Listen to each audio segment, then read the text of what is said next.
I fucking love American men, and I know the girls are all going to be like, no, don't do it, oh my God, don't make it worse. Like, I just want to say, I know you're all into British men. All the girls think, oh my God, they're British guys. Oh my God. They're not all Henry Cavill and Hugh Grant, you know that. Like, here's the thing about the British man. If they think there's even the vaguest possibility of maybe one day being rejected, or like just not being loved quite as much as their mother loved them, there's like an English-shaped man hole in the door where they once stood. So like, just like a puff of smoke and a gone. I've had this actual conversation with an American man. I've been like, look, I'm not interested. I'm never going to shag you. And honestly, I'm probably never even going to hold your hand. And they're like, huh. Long game it is. I'm in the East End, so I thought I'd wear something a bit jazzy. Oh, sorry, sir. I didn't realise you were the mayor.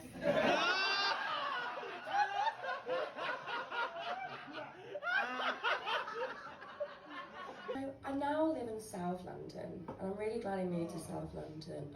Sad, isn't it? Well, no, because I just said I was glad I moved there, but when you come up here, then you can talk about how sad it was. No, you haven't got a sense of humour either. The Hippodrome you take him to? Pardon? The Hippodrome. The Hippodrome. That's where you see Magic Mike. Oh yeah, they didn't let you do it, did they? They didn't let you perform.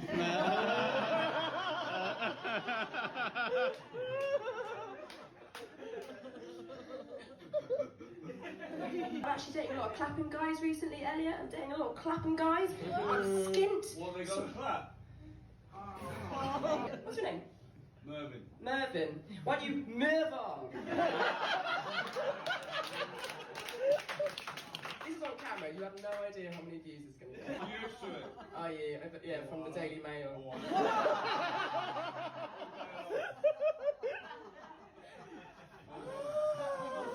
My kink is hecklers.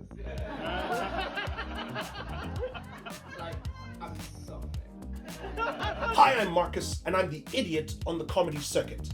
I've asked a group of comedians some questions on how to start and succeed in the world of stand-up comedy.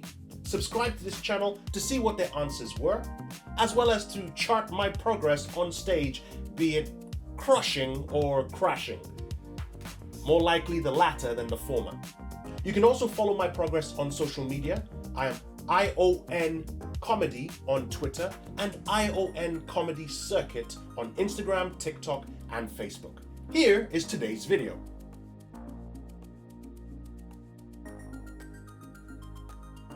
Number one, ourselves. Absolutely number one, ourselves. I said that thing about some men reluctantly. I think you can't let that get in your head. I believe that. I believe there are some men who will not find women funny. You know that because they tell you. That, like, men come up to you after a gig and they think it's a compliment and they'll be like, do you know, I never find women funny, but actually that was, and you're like, what? So you know that because they're so open with telling you. But I will say this, comedy is hard. Doing stand-up comedy is hard. But I think a lot of women struggle to distinguish between hard and unfair. And what frustrates me enormously is when a female comic is getting in her own way, when she's like, oh, that was a whole room of men, so they're not gonna like me. And you're like, it's hard. It is absolutely hard, but it's not unfair. There's fewer of us. So look at statistically wise, like I genuinely, of all the men on let's take the London scene, for instance, of all the men on the London scene, I probably find 10 of them genuinely funny. Like genuinely funny that I would stay, I'd pay for a ticket, I'd go watch their Soho Theatre, or I'd stay if they were at a mic and watch their set. 10 genuinely funny. Now look at the percentages. There's going to be fewer funny women because of just the fraction of how many women are going versus how, you know. And I think I always I take responsibility before I blame. So if I've had a bad set, like that Run Corner one, I was like, I wasn't good. They weren't wrong to not find me funny, but it was paired with me not being great on the night. So you have to go back and go this. And I talked to Brennan about it afterwards. He was like, it's getting into your jokes. It's making sure that like you can translate what you've got to a regional audience and make it seem more relatable. And he was exactly right. And we had this great chat about it. And I know my accountability in that situation. A lot of women shift accountability in that situation. And I think that is the biggest downfall. I think, and that's me saying the bit that is not going to be popular. I think that one of our other biggest problems is there's no female bookers.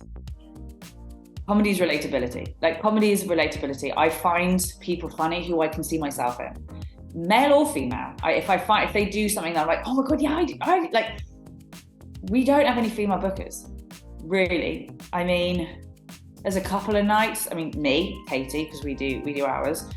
And then there's Abigail, I think, runs one. There's Rat Pack, she books. Angel, kind of, not really. There just aren't. And so it checks out that we're losing on relatability because the people booking are 40, 50, 60-year-old men. So that's from an industry perspective, that's our biggest problem. Okay, so this might be an essay of an answer, but I'm going to cut it short because who wants to hear a woman talk that long? But these kind of jokes. You know, I think that the thing is that there is a misconception for women in comedy, which is that we aren't funny. I can't tell you how many times I've been at a comedy gig. I've been at a gig, and I've been waiting for my turn to go up. And the second I go up, everyone's jaws drop because they can't believe that I am doing comedy. And that I might actually be a humorous person. And the response I get afterwards is flattering. Oh, it's so nice that you think I'm so funny, but you think I'm so funny because I'm a woman. And that's what it is. It's the impressiveness of you have a vagina and you're so funny. It's really funny, guys, just to let you know, having a uterus doesn't mean, like, you don't store jokes in your testicles. Like, it's almost like that's not a thing. Like, if you did every time, you know, to be fair though, every time guys come, I do laugh. It's usually quite soon. But, you know, I just think that there's a problem with it. I think that me personally, I've been in the game for not a very long time, and I have already been hit with an abundance of serious sexism, the assumption that the only thing I joke about is my pussy, the assumption that the only thing I can joke about is men. And I see a lot of women in comedy stooping to that level because they're trying to follow a level of something that they can relate about. Like, you can joke about the same things that men are joking about. You can do that. And if you want to talk about your pussy and you want to talk about men, fucking do, because they talk about their cocks all the fucking time. No one notices. It's just because women aren't allowed to talk about their pussies because men are doing that for them. So it's all about trying to bridge that gap between, oh, she's a female comedian. I don't want to be a female comedian. I'm just a comedian. So I think that kind of answers it in a sense. But I think that there should be less of a respect for the fact that I'm a woman in comedy and more of a respect the fact that I'm in comedy. And that was today's video. Don't forget to click subscribe and hit the notification bell to be prompted when a new video comes out. And don't forget to follow me on social media, ION Comedy on Twitter and ION Comedy Circuit on Instagram, TikTok and Facebook. Okay, bye-bye.